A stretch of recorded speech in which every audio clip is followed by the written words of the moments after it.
Our next session will focus on national level review of certain types of pediatric research.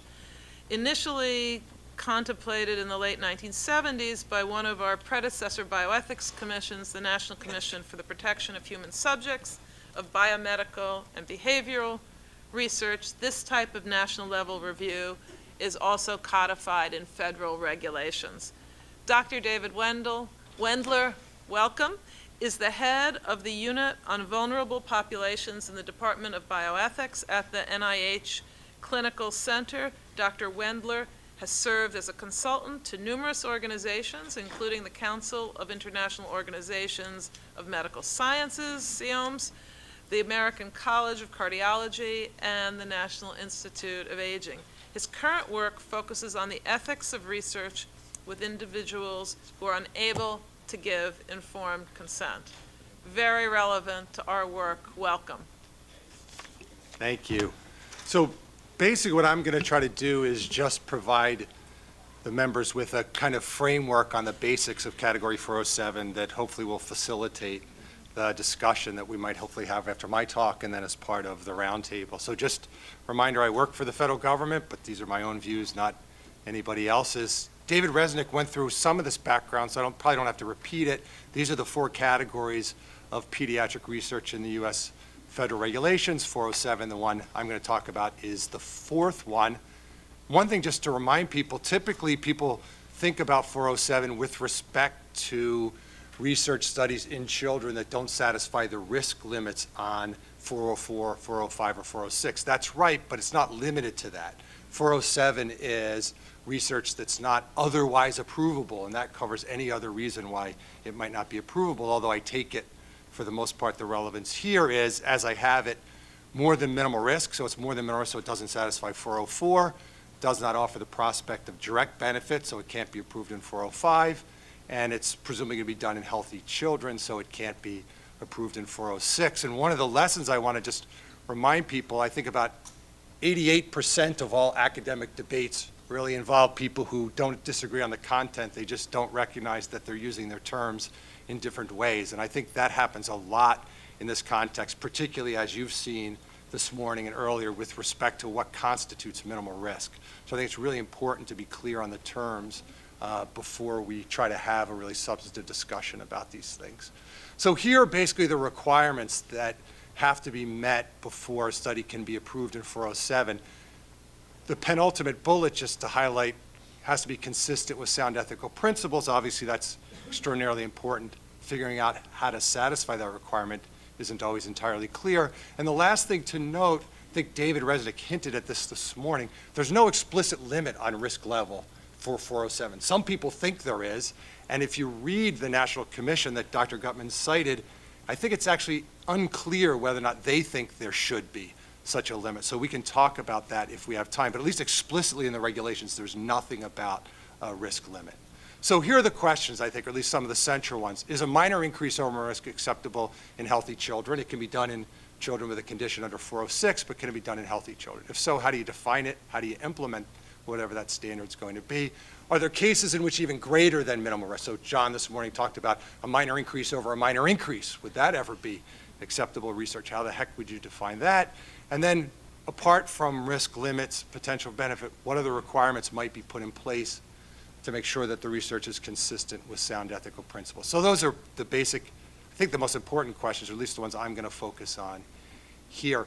So one of the things to get really clear on, again, is to try to figure out exactly what minimal risk means and what more than minimal risk means. I think a lot of people assume, and I think this is a mistake, that the distinction between minimal risk and more than minimal risk research is the distinction between research that poses no chance of serious harm and research that poses some chance of serious harm. In fact, if you read through the National Commission, Paul Ramsey has this wonderful bit where he talks about the fact that he thinks the National Commission is assuming minimal risk research. Oh, it's not a problem because they're assuming it doesn't pose serious risk.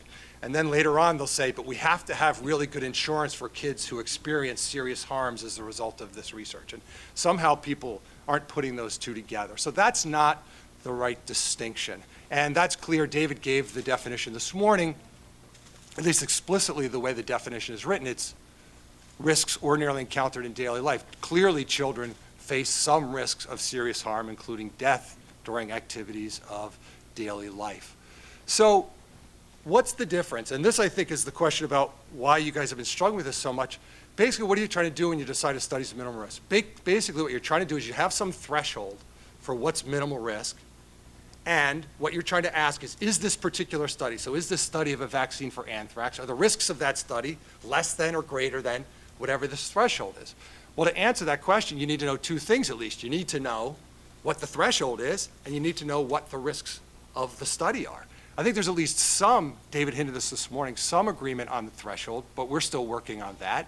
And then oftentimes, you don't have really good data on what actually the risks of the vaccine are. So it's hard to make these considerations, but I think it's at least important to try to be clear about how you do it. So here are some of the different accounts. The risks of daily life, that's the federal definition. As David pointed out this morning, it doesn't say whose daily life. So people have talked about that. IOM committee thought it's the ordinary average children. Some other people, Laney Ross and Skip Nelson, who I think talked to the committee previously, endorse a prudent parent would allow. What I think is important, whatever of these standards you prefer, I think the important thing to recognize is we're talking here about research that doesn't offer at least direct benefits to the subject. So what I like to think about this, I think it's helpful to think about it in terms of some kind of charitable activity. Basically, what we're asking in this context, when is it acceptable to have children be in an activity that's designed to benefit others and poses risks to them? And I think there are, if you think about it in daily life, there are activities where we have children face risks in activities that are designed to benefit others. So I think keeping that frame in mind is really important here. So basically, this is the way I think about it, is that what are minimal risks? Minimal risks are the risks of activities, common occurring activities for children, which are designed to benefit others, but we think they're acceptable. I think that's basically a way to think about minimal risk. What would minor increase over minimal risk be? Well, I think basically what they are, and this is in a paper I have referenced here, that basically would be activities which aren't common, aren't ordinary, we don't allow all the time, but we allow some time in some exceptional cases for some children, even though the risks are slightly higher and they're designed to benefit other people. So that's at least one way to think about these two thresholds. So the first thing, as was mentioned this morning, I think a lot of times people have different definitions of minimal risk. They think the data are different. They don't agree on the data. So they're not really agreeing on what they're talking about in the first place. So I think the first question to ask is whether or not these studies really do pose more than minimal risk. Anecdotally, I know a lot of times IRBs I've worked on over the last 17 years, people think things are minimal risk that aren't really greater than minimal risk. So this is a paper I did with Samita Varma, who was a fellow in our department about 8 years ago. We looked at all the studies we could get data on at the time that had been gone through the 407 process. These are studies where the IRB said it was more than minimal risk, the expert panel agreed it was more than minimal risk, and I think in every case but one, it was clear that those studies really posed minimal risk. So the first thing you got to be clear on is whether these studies really are minimal risk or greater than minimal risk. So what roughly, just to give you a sense, we've tried to come up with some data that David mentioned this morning on if you take that standard seriously, what does it give you in terms of numbers? So this is a very rough approximation of the kinds of risks that would meet that minimal risk standard. And so again, what you need, I think, is you need a very systematic way of finding out as best you can what the risks of the study are and comparing them to these risks if you want to make this judgment in a more objective way rather than just based on intuition. So first question then, is minor increase over minimal risk allowable? Well, we allow it in 406 with children who have the condition under study. My sense is I can't see any reason why you should think it's acceptable to pose greater risks to children who have the concern under study than children who are healthy. So take a completely different example, like building houses for the homeless. It would just strike me as very odd to say, well, children who are themselves homeless, they can face really high risks or higher risks in this activity than children who have homes. The fact that you have the concern doesn't seem a reason to pose greater risks to you. Maybe, if anything, it's a reason to give you more protections. If that's right, then it suggests that a minor increase over minimum risk should be acceptable as well in healthy children. This is something that was also mentioned this morning. The US regulations don't include a necessity requirement. They don't say you have to do parents first, adults first, older children first. So I think that would be a really important thing to have if you're doing this sort of research. How about risks that are greater than that? Well, I think there are at least two cases in which you might accept more than a minor increase over minor risk. The first thing is, remember, we're worried about this kind of research because children aren't competent. But there's actually fairly decent empirical data which suggests that at least some older children can really understand the research in question. So I think that suggests that at least if you limit a study to those children, you might be able to justify something like John's standard of a minor increase over a minor increase over minimal risk. So that would be exception one. I think in that case it would be acceptable that children understand it and they agree to participate. Maybe slightly greater risks would be acceptable. The second one is direct benefits not defined in the regulations, but this category, the other categories are limited to. 405 is limited to prospect of direct benefit. Some people have recognized there may be cases where a study offers non-direct benefits which could justify a study. One example was a study for GCSF in bone marrow transplant. This was an actual 407 where the panel said this doesn't offer direct benefit, but it offers children the chance to help their siblings. This is important benefit that could justify the risks. That's one possibility. Another one we could talk about more if you want. I think in certain cases, just contributing to valuable studies can add benefit to children's lives, and that in some cases can justify somewhat greater risks. So level of contribution is going to depend upon how much they understand and the value of the study. There's obvious potential for abuse, so we want to make sure that this is done in the right way. So I think this is a good reason to only allow these cases for 407 panel, not for individual IRBs. Last thing, I'll just say a couple of other safeguards you might consider in this case. One is just, we're looking at risk benefit for populations. Whether or not that's true of an individual in that population is not always clear. So one thing you might say is we want individual evaluations for the specific children that we're going to enroll. Another thing, as was mentioned this morning, it's really important that parents understand these studies. There are ways to try to do that. Also, if you're basing your justification for more risk on the fact that children understand, then I think there should also be some evaluation of whether that's in fact the case for individual children. I don't have much to say about this right now, but I think subject selection in these studies is going to be extraordinarily important. Even if you get everything right, it's going to be really important what processes you use to decide. You guys discussed this a little bit this morning about who's going to be in the studies and who's not going to be in the studies. Both the reality, but also I think the importance of focusing on and taking advantage of specific groups would be really problematic. Last things, I think you could have monitoring in this case. Typically, we don't do this in clinical research, but you could have independent monitors if it's a longitudinal study to make sure that it continues to make sense for individual children. They continue to agree to participate, and the risks don't become excessive over time for them. So I'll stop there. I had some things on wording from the National Commission, but I think maybe we'll just wait in case people want to talk about that during the question and answer. Thanks. Thank you very much. You really covered a lot of territory. Questions? Dan? Thanks, David. That was very helpful. I wonder if we just sort of step back and think about the children as a specific case of the category of a vulnerable group, and whether it matters in the moral analysis that the study that's being proposed is designed to benefit members of the very group that is defined as being vulnerable and can only be studied by enrolling members of that group. Does that matter in the moral analysis? I think it's a wonderful question. A lot of people have the intuition that that makes a big difference. So you see it in other cases of research with individuals who can't give informed consent. So for instance, if you talk about, what about doing research with people who have severe Alzheimer's disease? And you'll get the response, that might be okay, but only if it's to benefit other people who have Alzheimer's disease.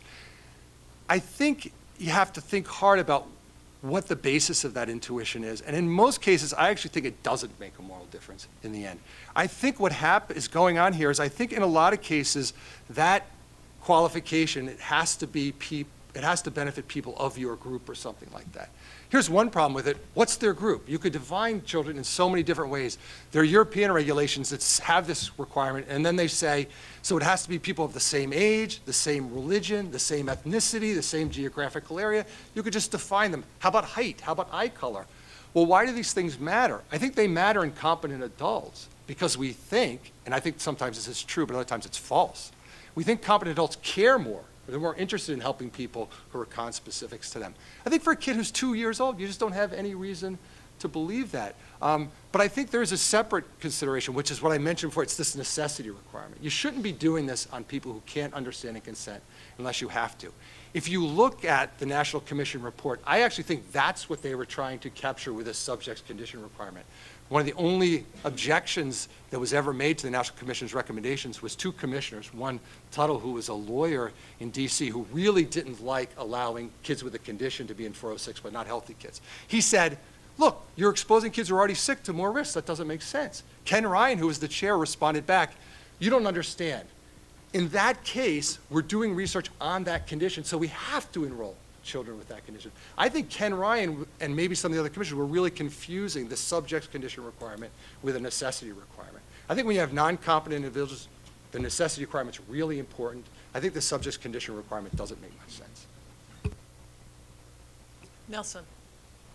Thanks for your testimony. Do you think there is any moral or bioethical grounds on taking into consideration a geography of where these kinds of countermeasures might be more likely to be employed in terms of where one might select volunteers for a pre-event research study?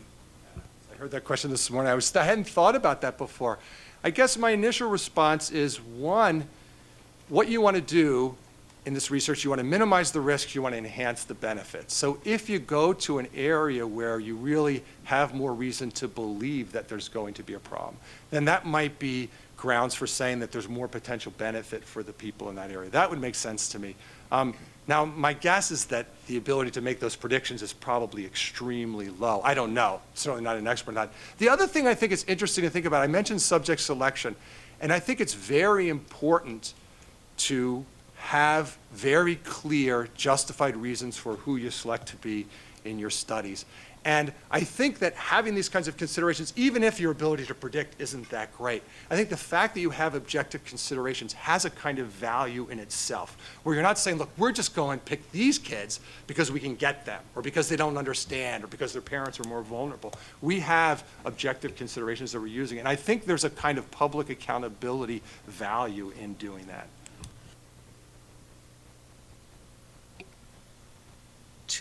One is, you said that there are cases where we ask children to take risks for altruistic purposes, for strangers we're talking about here. And so I want to ask you, give me examples of where we ask children to take physical risks above the norm for strangers. The two polls I have in mind are, the one hand, we accept, I think a lot of people accept the idea of children taking extra risks for their siblings.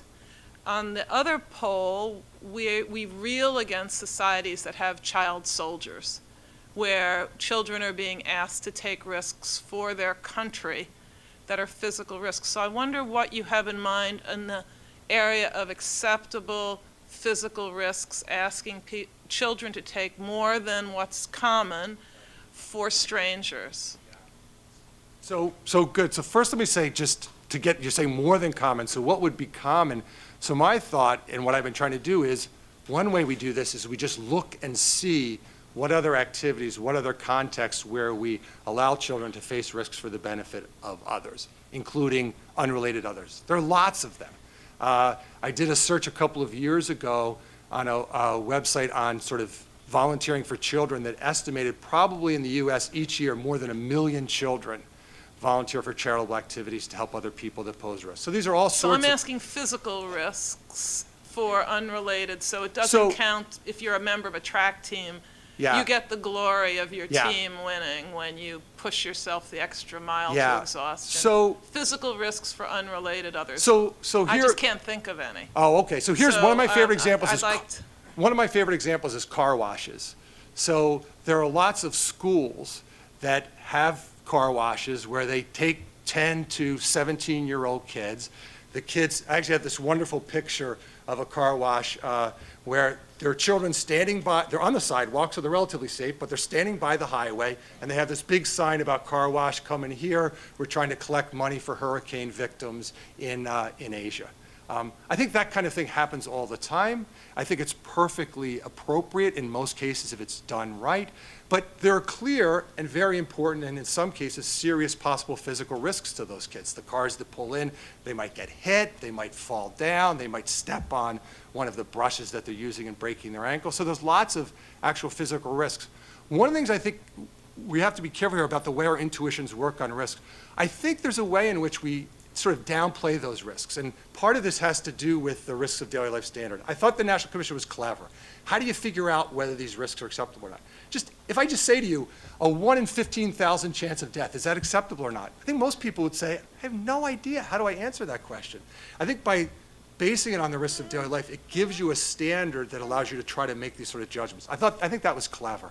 I think the problem, though, is that a lot of risks of daily life, for psychological reasons, we in effect just ignore them, right? If I say to people, look, when you put your kid in a car, you're posing risks to them. They'll say, no, I'm not. No, I'm not. I'm like, so you have to sort of get people to realize that there are those risks. So there are these risks, all these sorts of activities. Having your child shovel somebody's sidewalk, having them mow their lawn, having them collect money for Oxfam, having them do car washes.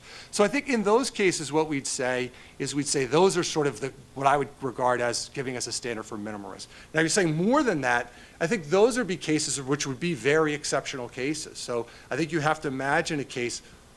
The extraordinary case you guys are thinking about is there's the threat or the actuality of a terrorist attack. I think that would be something like you've got somebody who's in serious trouble, you've got somebody who's drowning, you've got your 14-year-old child who's sitting next to you, you broke your leg, you can't get up, this is the only person who can save the person who's drowning, would you send them in? And I think depending upon the circumstances, depending upon the risks, depending upon your child, you might. Let me ask a question from a member of our audience who's also a former presenter here, and David DeGrazia. Your comments express an openness to considering indirect benefit to pediatric subjects. What about the potential for abuse of appeals to indirect benefits? Yeah. Does that potential for abuse recommend sticking with the criterion of direct medical benefits? Right. Good question. Yes, I think I mentioned this briefly in my slide. I do think that, so you might say this, you talk about these other benefits, a benefit is a benefit is a benefit. Why can't IRBs take those benefits into account in their deliberations? Why can't they think about, as the 407 panel suggested, helping a sibling? Why can't they think, as I'm suggesting, the value of contributing to a valuable project? I think the assumption of the question is right. I think that those are more worrisome in two ways.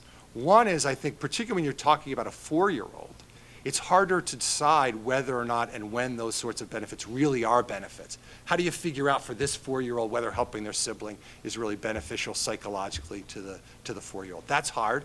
So I think they're harder. I think there also is more chance for abuse. You could just exaggerate them because you can't measure them. So I would say, yes, more chance for abuse. We need to be careful about it. My response wouldn't be, though, to say we don't count them at all. My response would be to say that we should limit them to a kind of 407 panel where we get things like public input. We have a lot of experts agreeing on it.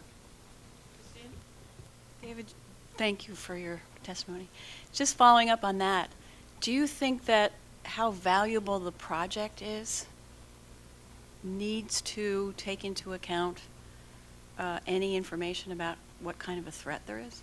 In other words, the uncertainty of any threat, does that take away from the value of the project? I think the chances that the project is going to be successful is really important in deciding what kinds of sort of what I call contribution benefits there are. So to give the example I mentioned before, I think that there's a kind of important benefit to a child of pulling an infant out of a pond and saving their life. I think there's this way in which, obviously it helps the infant, but I think there's this deep way in which it makes the life go better of the child who saved them. That benefit is clearly greater than the chance of, well, you hear a scream and maybe somebody's in trouble, but who knows whether it really is. The first one justifies more than the second one. I think no doubt about it. That's what I was thinking. It was interesting. People were talking this morning about what about doing these once there's an attack. I have no idea about the logistics of that at all or the science of that. But I was initially thinking, well, why would that make a difference? But I can see at least one situation in which it might make a difference is just for this reason. It's because then the benefit is really obvious. I think there's a way in which you could say that now these kids are really heroes if they're doing something and they understand it. Let me just briefly give you one of the analogies I've used before is if you look at civil rights marches, the March on Selma in the late 1960s, there was this big debate about using children in the marches. There was a huge debate between Martin Luther King and some of his followers. He decided, and they ended up using children in the marches. I'm not a historian, but the historians tell me it was enormously effective to have children in those marches. They faced risks. There's no doubt about it. You know, John Lewis was one of those young people. Yeah, and I think that they made an incredibly important contribution to this country. And I think what's interesting here is these cases there's actually very few situations in which children can make a contribution that adults can't make. It's very rare that that's true in life. I think those marches were one case. The belief was that having kids there, showing the problems with the policies we had at the time and the effect they have on children was going to be uniquely powerful and valuable. It turned out to be right. I think this is maybe another case. Adults just can't be the final ones to show whether or not a vaccine works in kids. You need kids to do it. Just a quick, you said subject selection is very important. Can you say some more about what you think subject selection should be to make it maximally justified? I wish I had a really good answer for that question, but I don't. I think one thing I mentioned was, in some sense, I think it's sort of a negative value. It's making sure that whatever process you have, there's certain things you're not doing, right? That you're not picking on certain families, you're not picking on certain regions, you're not picking on certain children because they're just available, because they're easy, because maybe they don't understand as much. So I think that's obviously really important. The other thing I think is important is, this is just speculation, but I think it would be really valuable if you could come up with some process by which, I think you had mentioned something about a lottery, or somebody did this morning, which I don't think you probably could do that, but I think there's a value in that kind of approach. Here's my sense for a lot of these things. If you talk to people about giving to charity, if you talk to people about enrolling in research, a lot of people just don't do it. Why don't they do it? They don't think it's valuable. No. I think it's sort of a collective action problem, right? They'd be willing to do it if everybody else was willing to do it, but they don't know that other people are willing to do it. So I think if there was some way to address that concern, I mean, a lottery's not what I take it, not what you're going to be able to do, but some way of just saying, look, we're sort of all in this, and we're going to have everybody have a possibility of doing this. I think that could be extraordinarily valuable. John, and then we have to wrap this session up. Okay, David, thanks so much. Terrific. So I'm pondering how much justificatory freight this notion of being aware of contributing to a collective benefit can carry in your analysis. Okay, so is this meant to be a reason that can really be decisive, or is it only decisive in conjunction with other considerations? And because this will matter a lot once we get once we go down from the category of young adults or teens who can presumably think about these things and derive pride and a benefit of the sort you described from participating, down to the lower reaches where we really need this information too, toddlers, infants, and so on. I mean, in that kind of a case, you can just have a kind of retrospective good feeling, like, see, here's a picture of you doing this 10 years later, but at the time, they have no conception of what's going on. So I think a lot of it, so the question here is, to what extent is there this what I call contribution benefit, contributing to a valuable project? To what extent is that valuable for the individual who makes the contribution?